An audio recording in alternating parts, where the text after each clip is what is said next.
Hi geeks, welcome to SCL live. This is Sachin Kapoor और हमारी DSA placement series का ये नेक्स्ट वीडियो है। आई होप आपने पिछला वीडियो देखा होगा जिसमें हमने एक बहुत ही फेमस प्रॉब्लम को डिस्कस करा था, विच वाज वाटरिंग प्लांट्स। आज के इस वीडियो में हम उसी प्रॉब्लम का एनहांस वर्जन डिस्कस करने वाले हैं। हालांकि आज का वीडियो चैलेंज का वीडियो है, मैं आपको क्वेश्चन समझाऊंगा, टेस्ट केसेस समझाऊंगा, फिर आप उसको ट्राई करिएगा। अगला वीडियो जो मैं लाऊंगा वो इसके सॉल्यूशन का होगा। So let's get on to the business, discuss करते हैं क्या प्रॉब्लम है हमारे पास। तो फ्रेंड्स, इस बार हमारे पास प्रॉब्लम ये है, थोड़ी सी डिफरेंट है। प्रॉब्लम इस बार ये है कि हमारे पास कुछ प्लांट्स हैं और इस बार हमारे पास दो लोग हैं जो उस प्लांट्स में वाटर डाल सकते हैं। राइट, एक लेफ्ट टू राइट बढ़ेगा, एक राइट टू लेफ्ट बढ़ेगा। एक का नाम क्वेश्चन में दिया हुआ है एलिस, एक का नाम क्वेश्चन में दिया हुआ है बॉब। ठीक है, दोनों के पास अपना अपना कंटेनर है, कंटेनर की अपनी अपनी कैपेसिटी है और उन्हें प्लांट्स में वाटर डालना है। क्या रूल्स हैं वो मैं आपको समझा देता हूं विद एग्जाम्पल। तो लेट्स से जो हमारा पहला टेस्ट केस है वो ये बता रहा है कि ये हमारे पास कुछ प्लांट्स हैं जिनकी रिक्वायरमेंट है 2233।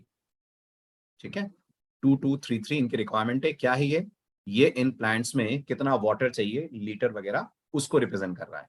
अब हमारे पास एक पर्सन है जिसको रिप्रेजेंट करा जा रहा है by the name of Alice, दूसरा है जिसको रिप्रेजेंट करा जा रहा है by the name of Bob. तो एलिस और बॉब ये दो लोग हैं हमारे पास। एलिस के पास जो कैपेसिटी है आप क्वेश्चन में देख सकते हैं वो 5 की है, यानी एलिस के पास जो जार है या कंटेनर है वो 5 का है और ये कैपेसिटी बोल देता हूं मैं। और बॉब के पास जो कैपेसिटी है वो भी 5 की है। करना ये है, चैलेंज ये है कि एलिस और बॉब बारी बारी से साइमल्टेनियसली लेफ्ट टू राइट और राइट टू लेफ्ट चलते हुए वाटर डालेंगे प्लांट में और हमें ये गिनना है कि किसको कितनी बार रिफिल करने की जरूरत पड़ेगी, किसको कितनी बार, मतलब ओवरऑल टोटल कितने रिफिल की जरूरत पड़ेगी। एग्जैक्टली हमें इंडिविजुअल रिफिल भी नहीं बताना, हमें फाइनली बताना है टोटल कितनी बार कंटेनर को रिफिल करने की जरूरत पड़ी। रिफिल करने की जरूरत कब पड़ेगी?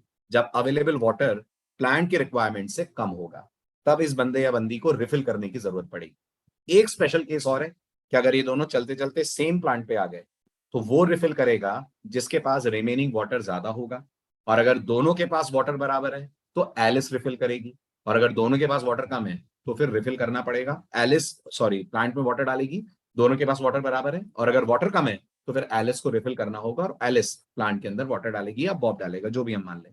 क्योंकि हमें एक्चुअल में गिनना बस इतना है कि टोटल रिफिल्स कितने हुए, इंडिविजुअल रिफिल गिनने की जरूरत हमें ज्यादा नहीं है। क्वेश्चन थोड़ा सा कंफ्यूजिंग लग रहा है, ऐसा लग रहा है कि हमें इंडिविजुअल रिफिल भी गिनना है।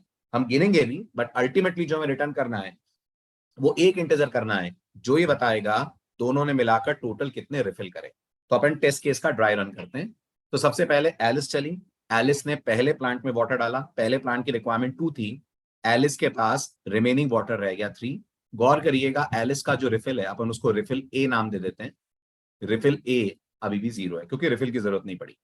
बॉब आगे बढ़ा, बॉब के पास कैपेसिटी 5 की है, बॉब ने प्लांट में वाटर डाला, बॉब के पास 5 - 3 अवेलेबल वाटर रह गया 2। बॉब को भी रिफिल की जरूरत हाल फिलहाल नहीं पड़ी। उसके बाद एलिस आती है नेक्स्ट इंडेक्स पे, नेक्स्ट इंडेक्स पे जो रिक्वायरमेंट है वो 2 की है। एलिस के पास वाटर कितना है? 3 का है, जरूरत नहीं है रिफिल की, एलिस वाटर डाल देगी, एलिस के पास रिमेनिंग वाटर रह जाएगा 1। बॉब आगे बढ़ता है, बॉब जहां पहुंचता है वहां रिक्वायरमेंट 3 की है, बॉब के पास अवेलेबल वाटर 2 है, बॉब को रिफिल की जरूरत पड़ेगी। तो बॉब ने जाकर रिफिल करा, रिफिल करा तो काउंटर हमारा 1 से बढ़ जाना चाहिए और बॉब के पास अवेलेबल वाटर वापस हो जाना चाहिए 5। बॉब ने इस 5 में से 3 प्लांट में डाल दिया तो बॉब के पास अवेलेबल वाटर रह जाएगा 2। एलिस और बॉब दोनों एक दूसरे को क्रॉस कर जाएंगे, मतलब प्लांट्स फिनिश हो गए, टोटल वाटरिंग हमारी कंप्लीट हो गई। फाइनल आंसर आएगा number of refills required is 1। एक और टेस्ट केस लेते हैं ताकि आपको और क्लैरिटी मिले। जो हमारा सेकंड टेस्ट केस है इस क्वेश्चन का वो ये है।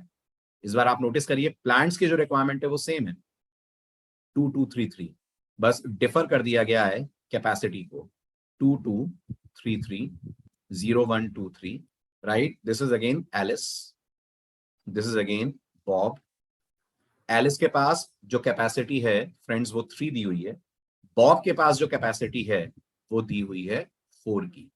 रिफिल एलिस का भी इस समय 0 है, रिफिल बॉब का भी इस समय 0 है। ठीक है, एलिस से चलते हैं अपन। एलिस आगे बढ़ी, एलिस ने प्लांट में वाटर डाला, एलिस के पास 3 - 2 रिमेनिंग वाटर 1 रह गया, रिफिल अभी नहीं हुआ। बॉब आगे बढ़ा, बॉब ने प्लांट में वाटर डाला, बॉब के पास कैपेसिटी 4 थी, 4 - 3 बॉब के पास रिमेनिंग वाटर रह गया 1, रिफिल की जरूरत बॉब को भी नहीं पड़ी।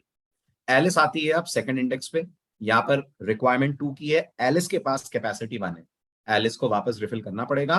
तो एलिस ने रिफिल करा एक बार, कैपेसिटी एलिस के पास हो गई वापस ओरिजिनल कितनी थी 3, और एलिस ने 3 में से 2 डाल दिया, तो रिमेनिंग रह गया एलिस के पास 1। ओके, हमें कितना रह गया वो कैलकुलेट तो करना है, but the main answer is refill कितनी बार हुआ वो बताना है।